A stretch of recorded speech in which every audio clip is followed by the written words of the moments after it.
Hey everybody, so Twitter's been making big news today. Lots of changes here.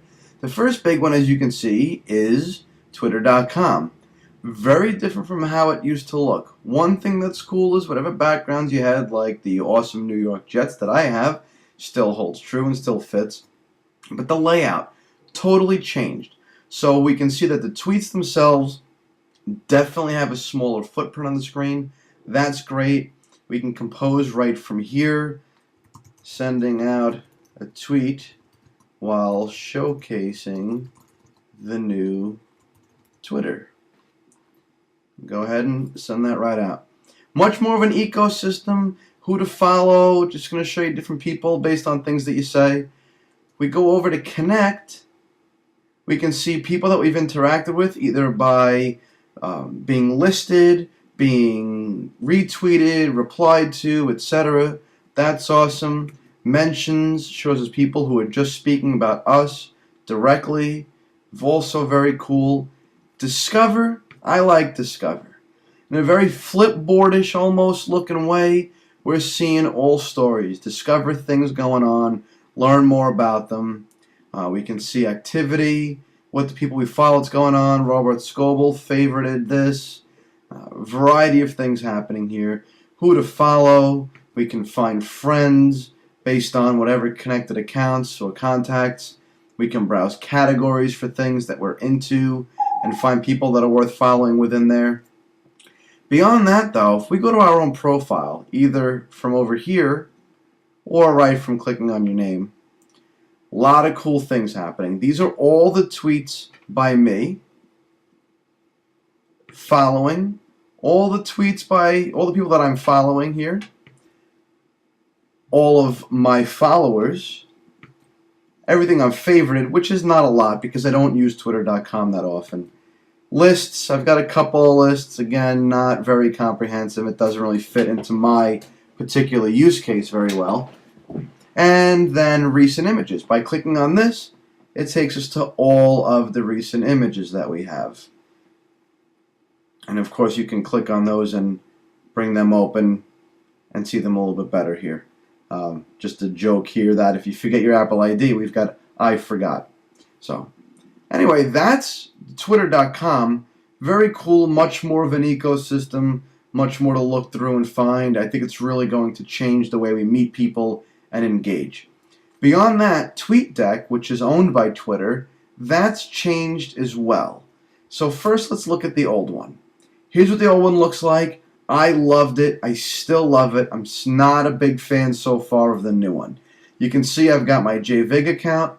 I've got my all friends, my mentions, personal friends, people that I know in person, direct messages, and then the same thing of all friends, mentions, and direct messages for my other account, my JVig Media account.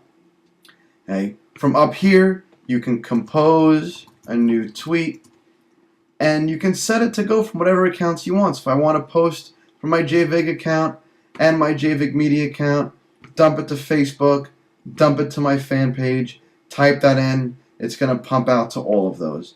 I love the custom columns here. Okay, like this group personal friends. I love the groups feature. That's gone in the new one. Okay, this is for the power user, but it's very, very cool.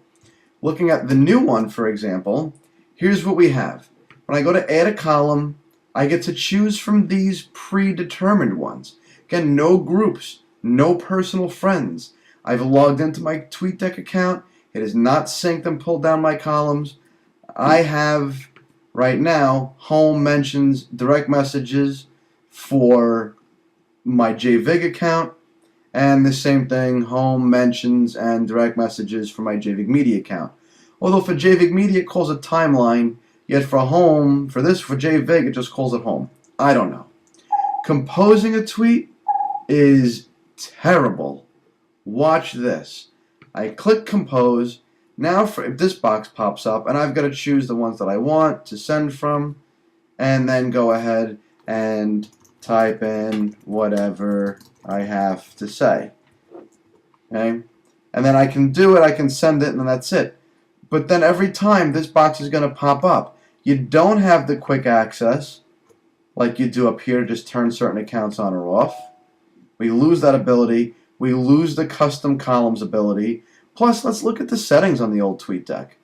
From within here, I've got so many settings. General, Twitter, how want my updates to go, how want my notifications to come in, advanced options for my columns, what I want to have happen, colors and fonts for my theme, all kinds of stuff, accounts that I want, different services that I choose to use, such as Bitly, TwitPic, email clients, syncing with the TweetDeck account, all kinds of stuff.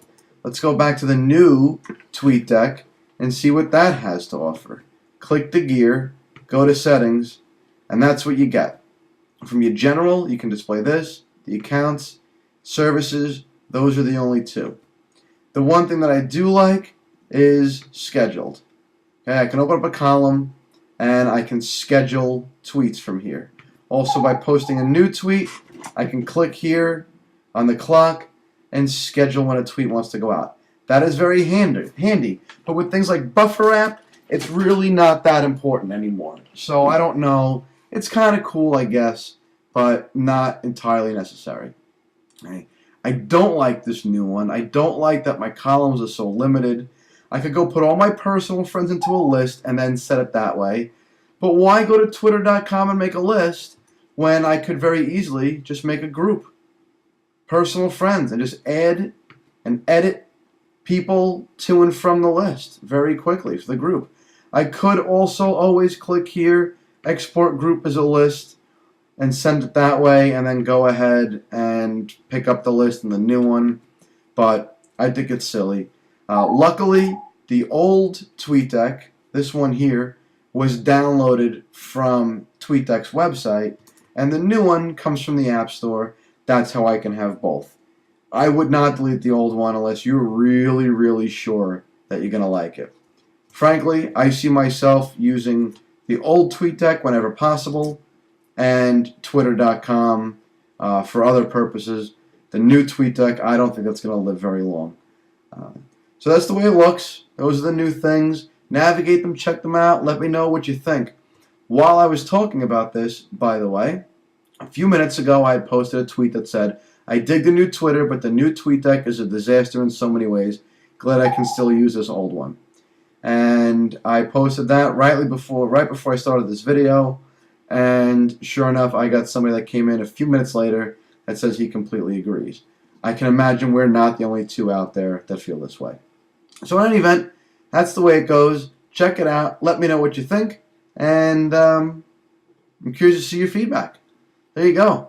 Here's the new Twitter, new TweetDeck, and the old TweetDeck. So let me know what works for you. Talk to you soon.